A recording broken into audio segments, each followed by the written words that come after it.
Shalom, berakaran firman hari ini hari yang ke-75. Kita akan membaca bersama-sama dari kitab Hakim-Hakim pasal 13 sampai 15. Mari kita berdoa. Bapa di surga, kami sangat bersyukur karena kasih karuniamu bagi kami. Engkau selalu menyatakan dirimu lewat kebenaran firman Tuhan, dengan perintah-perintah, dengan segala hal yang mengajar kami agar kami boleh hidup benar, hidup setia, beribadah dan taat kepada Engkau. Dan kami percaya bahwa hari ini Engkau memberkati pembacaan dan pendengaran firman Tuhan kami dalam nama Tuhan Yesus. Amin. Puji Tuhan, mari kita langsung membaca pasal 13. Orang Israel melakukan pula apa yang jahat di mata Tuhan. Sebab itu Tuhan menyerahkan mereka ke dalam tangan orang Filistin 40 tahun lamanya. Pada waktu itu ada seorang dari Sora, dari keturunan orang Dan, namanya Manoah, istrinya mandul, tidak beranak. Dan malaikat Tuhan menampakkan diri kepada perempuan itu dan berfirman kepadanya demikian. Memang engkau mandul tidak beranak, tapi engkau akan mengandung dan melahirkan seorang anak laki-laki. Oleh sebab itu peliharalah dirimu, jangan minum anggur atau minuman yang memabukkan, dan jangan makan sesuatu yang haram. Sebab engkau akan mengandung dan melahirkan seorang anak laki-laki. Kepalanya tak akan kena pisau cukur, sebab sejak dari kandungan ibunya anak itu akan menjadi seorang nasir Allah, dan dengan dia akan mulai penyelamatan orang Israel dari tangan orang Filistin. Kemudian perempuan itu datang kepada suaminya dan berkata, telah datang kepadaku seorang abdi Allah, yang rupanya sebagai rupa malaikat Allah, amat menakutkan. Tidak kutanyakan dari mana datangnya, dan tidak juga diberitahukannya namanya kepadaku. Tetapi ia berkata kepadaku, engkau akan mengandung dan melahirkan seorang anak laki-laki. Oleh sebab itu janganlah minum anggur atau minuman yang memabukkan, dan janganlah makan sesuatu yang haram. Sebab sejak dari kandungan ibunya sampai pada hari matinya, anak itu akan menjadi seorang nasir Allah. Lalu Manoah memohon kepada Tuhan, katanya, ya Tuhan, berilah kiranya abdi Allah yang kau utus itu datang pula kepada kami dan mengajar kami apa yang harus kami perbuat kepada anak yang akan lahir itu. Maka Allah mendengarkan permohonan Manoah, sehingga malaikat Allah datang pula kepada perempuan itu ketika ia duduk di padang dan ketika Manoah suaminya itu tidak ada bersama-sama dengan dia. Kemudian perempuan itu segera berlari, memberitahukan kepada suaminya, katanya kepadanya, orang yang datang kepadaku baru-baru ini menampakkan diri pula kepadaku. Lalu bangunlah Manoah dan mengikuti istrinya. Setelah sampai kepada orang itu berkatalah ia kepadanya, engkaukah orang yang telah berbicara kepada perempuan ini? Jawabnya, benar. Lalu kata Manoah, dan apabila terjadi yang kau katakan itu, bagaimanakah nanti cara hidup anak itu dan tingkah lakunya? Jawab malaikat Tuhan itu kepada Manoah, perempuan itu harus memelihara diri terhadap semua yang kukatakan kepadanya. Janganlah ia makan sesuatu yang berasal dari pohon anggur, anggur atau minuman yang memabukkan tidak boleh diminumnya, dan sesuatu yang haram tidak boleh dimakannya. Ia harus berpegang pada segala yang kuperintahkan kepadanya. Kata Manoah kepada malaikat Tuhan itu, perkenankanlah kami menahan engkau di sini, supaya kami mengolah anak kambing bagimu.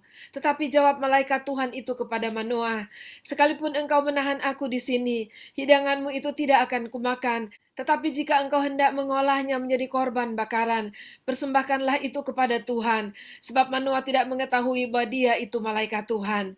Kemudian berkatalah Manoah kepada malaikat Tuhan itu, siapakah namamu? Sebab apabila terjadi yang kau katakan itu, maka kami hendak memuliakan engkau. Tapi jawab malaikat Tuhan itu kepadanya, mengapa juga menanyakan namaku? Bukankah nama itu ajaib? Sesudah itu Manoah mengambil seekor anak kambing dan korban sajian, lalu mempersembahkannya kepada Tuhan di atas batu. Lalu diperbuatnya keajaiban, sementara Manoah dan istrinya memandanginya. Sedang nyala api itu naik ke langit dari mezbah, maka naiklah malaikat Tuhan dalam nyala api ke mezbah itu. Ketika Manoah dan istrinya melihat hal ini, sujudlah mereka dengan mukanya sampai ke tanah. Sejak itu malaikat Tuhan tidak lagi menampakkan diri kepada Manoah dan istrinya. Maka tahulah Manoah bahwa dia itu malaikat Tuhan. Berkatalah Manoah kepada istrinya, kita pasti mati, sebab kita telah melihat Allah. Tetapi jawab istrinya kepadanya, "Seandainya Tuhan hendak membunuh kita, maka tidaklah ia menerima korban bakaran dan korban sajian dari tangan kita, dan tidaklah ia memperlihatkan semuanya itu kepada kita, dan tidaklah ia memperdengarkan hal-hal yang demikian kepada kita pada waktu sekarang ini." Lalu perempuan itu melahirkan seorang anak laki-laki dan memberi nama Simson kepadanya. Anak itu menjadi besar dan Tuhan memberkati dia. Mulailah hatinya digerakkan oleh roh Tuhan di Manasya dan yang terletak di antara Sora dan Isitaol. Pasal 14. Simson pergi ke Timna dan di situ ia melihat seorang gadis Filistin. Ia pulang dan memberitahukan kepada ayahnya dan ibunya, "Di Timna aku melihat seorang gadis Filistin. Tolong ambillah dia menjadi istriku." Tetapi ayahnya dan ibunya berkata kepadanya, "Tidak adakah di antara anak-anak perempuan sanak saudaramu atau di antara seluruh bangsa kita seorang perempuan, sehingga engkau pergi mengambil istri dari orang Filistin, orang-orang yang tidak bersunat itu?" Tetapi jawab Simson kepadanya, "Ambillah dia bagiku, sebab dia kusukai." Tetapi ayahnya dan ibunya tidak tahu bahwa hal itu daripada Tuhan asalnya. Sebab memang Simson harus mencari gara-gara terhadap orang Filistin, karena pada masa itu orang Filistin menguasai orang Israel. Lalu pergilah Simson beserta ayahnya dan ibunya ke Timna. Ketika mereka sampai ke kebun-kebun anggur di Timna, maka seekor singa muda mendatangi Simson dengan mengaum. Pada waktu itu berkuasalah roh Tuhan atas dia, sehingga singa itu dicabiknya seperti orang mencabik anak kambing, tanpa apa-apa di tangannya. Tapi tidak diceritakannya kepada ayahnya atau ibunya apa yang dilakukannya itu. Maka pergilah ia ke sana, lalu bercakap-cakap dengan perempuan itu, sebab Simson suka kepadanya. Setelah beberapa waktu kembalilah ia ke sana untuk kawin dengan perempuan itu. Dan ketika ia menyimpang dari jalan untuk melihat bangkai singa itu, tampaklah ada kawanan lebah pada kerangka singa itu dan juga madu. Dikeruknya madu itu ke dalam tangannya sambil memakannya. Ia berjalan terus, kemudian pergilah ia kepada ayahnya dan ibunya dan memberikannya juga kepada mereka. Lalu mereka memakannya. Tetapi tidak diceritakannya kepada mereka bahwa madu itu dikeruknya dari kerangka singa. Setelah ayahnya pergi kepada perempuan itu, Simson mengadakan perjamuan di sana, sebab demikianlah biasanya dilakukan orang-orang muda. Ketika mereka melihat dia, dipilihlah 30 orang kawan untuk menemani dia. Kata Simson kepada mereka, "Aku mau mengatakan suatu teka-teki kepada kamu. Jika kamu dapat memberi jawabnya yang tepat kepadaku dalam 7 hari, selama perjamuan ini berlangsung dan menebaknya, maka aku akan memberikan kepadamu 30 pakaian lenan dan 30 pakaian kebesaran. Tetapi jika kamu tidak dapat memberi jawabnya kepadaku, maka kamulah yang harus memberikan 30 pakaian dalam dan 30 pakaian kebesaran kepadaku." Kata mereka kepadanya, "Katakanlah teka-tekimu itu, supaya kami dengar." Lalu katanya kepada mereka, "Dari yang makan keluar makanan, dari yang kuat keluar manisan." Ada 3 hari lamanya mereka tidak dapat memberi jawab teka-teki itu. Pada hari ketujuh, berkatalah mereka kepada istri Simson, "Bujuklah suamimu supaya diberitahukannya kepada kami jawab teka-teki itu. Kalau tidak, kami akan membakar engkau beserta seisi rumah ayahmu. Apakah engkau mengundang kami untuk membuat kami menjadi miskin? Tidak, bukan?" Lalu menangislah istri Simson itu sambil memeluk Simson, katanya, "Engkau benci saja kepadaku dan tidak cinta kepadaku. Suatu teka-teki kau katakan kepada orang-orang sebangsaku, tetapi jawabnya tidak kau beritahukan kepadaku." Sahutnya kepadanya, "Sedangkan kepada ayahku dan ibuku tidak kuberitahukan, masakan kepada engkau akan kuberitahukan?" Tetapi istrinya itu menangis di sampingnya selama ke7 hari mereka mengadakan perjamuan itu. Pada hari yang ketujuh diberitahukannya lah kepadanya, karena ia merengek-rengek kepadanya. Kemudian perempuan itu memberitahukan jawab teka-teki itu kepada orang-orang sebangsanya. Lalu pada hari yang ketujuh itu, sebelum matahari terbenam, berkatalah orang-orang kota itu kepadanya, "Apakah yang lebih manis daripada madu? Apakah yang lebih kuat daripada singa?" Sahutnya kepadanya, "Kalau kamu tidak membajak dengan lembu betinaku, pasti kamu tidak menebak teka-tekiku." Maka berkuasalah roh Tuhan atas dia. Lalu pergilah ia ke Askelon, dan dibunuhnya 30 orang di sana. Diambilnya pakaian mereka, dan diberikannya pakaian-pakaian kebesaran itu kepada orang-orang yang dapat memberi jawab teka-teki itu. Tetapi amarahnya masih juga menyala-nyala. Lalu pulanglah ia ke rumah ayahnya. Maka diberikanlah istri Simson itu kepada kawannya, bekas pengiringnya. Pasal 15. Beberapa waktu kemudian dalam musim menuai gandum, pergilah Simson mengunjungi istrinya dengan membawa seekor anak kambing serta berkata, "Aku mau ke kamar mendapatkan istriku." Tapi ayah perempuan itu tidak membiarkan dia masuk. Kata ayah perempuan itu, "Aku telah menyangka bahwa engkau benci sama sekali kepadanya.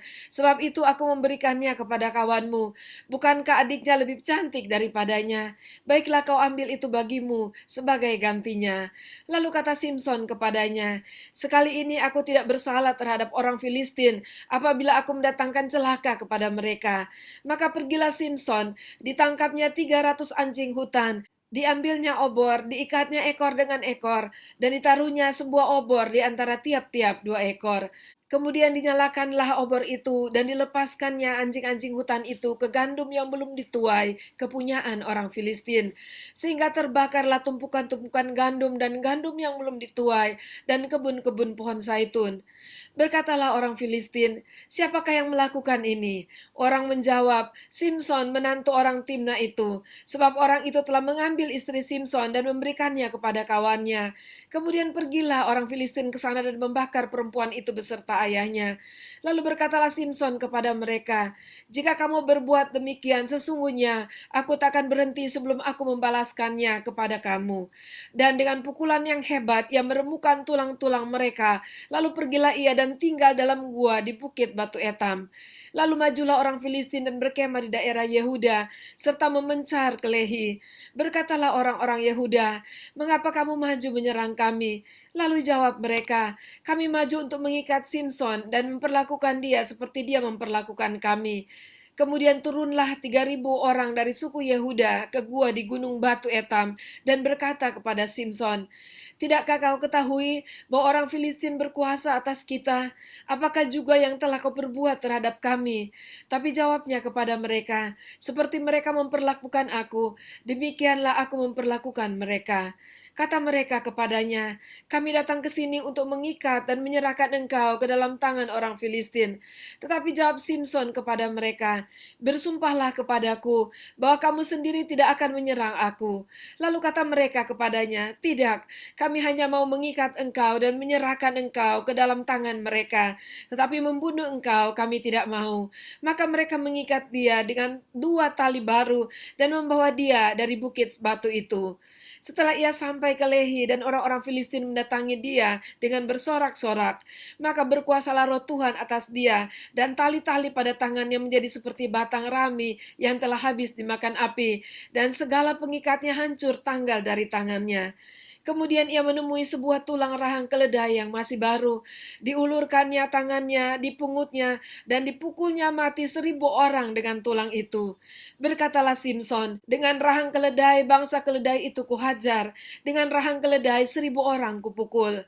Setelah berkata demikian, dilemparnya tulang rahang itu dari tangannya, kemudian dinamailah tempat itu Ramat Lehi. Ketika ia sangat haus, berserulah ia kepada Tuhan, "Oleh tangan hambamu ini telah kau berikan kemenangan yang besar. Masakan sekarang aku akan mati kehausan dan jatuh ke dalam tangan orang-orang yang tidak bersunat itu." Kemudian Allah membelah liang batu yang di Lehi itu, dan keluarlah air dari situ. Ia minum lalu menjadi kuat dan segar kembali. Sebab itu dinamailah mata air itu mata air penyeru, yang sampai sekarang masih ada di Lehi. Ia memerintah sebagai hakim atas orang Israel dalam zaman orang Filistin 20 tahun lamanya. Demikianlah pembacaan dan pendengaran firman kita pada hari ini. Dan kita melihat kemurahan dan kasih karunia Allah yang tetap berlaku bagi bangsa Israel, umat pilihannya. Dan kita percaya juga kasih dan kemurahan Allah masih tetap berlaku kepada kita, apapun dan bagaimanapun keadaan kita. Dan kita melihat dengan kehadiran Simson di tengah-tengah orang Israel, dan melihat mujizat-mujizat yang dilakukan Allah, dan bagaimana Allah memelihara Simson, orang pilihan Allah itu, dengan mujizat pula. Bagaimana batu terbelah dan mengeluarkan air untuk diminum oleh Simson. Dan kita percaya bahwa pemeliharaan Tuhan ada bagi kita. Mari tetap percaya karena kita punya Tuhan, pembuat mujizat, dan mujizatnya masih nyata bagi saya dan saudara. Mari kita berdoa. Terima kasih Tuhan, kami bersyukur buat hari ini dengan firman Tuhan. Kami dapat mempercayai kasih setia Tuhan, dan kami dapat mempercayai kuasa Tuhan yang tetap berlaku atas kami. Apapun keadaan kami, apapun keadaan semua orang yang sedang mendengarkan berita firman Tuhan ini, agar mereka tetap kuat dan percaya bahwa Engkau Allah yang bahkan dapat melakukan mujizat dari yang tidak mungkin menjadi mungkin, karena Engkau adalah Allah Maha Kuasa, Allah kami, Juru Selamat kami, Allah yang mengasihi kami. Terima kasih Tuhan, dalam nama Yesus kami bersyukur dan kami berdoa. Amin. Puji Tuhan, sampai jumpa besok. Tuhan Yesus memberkati.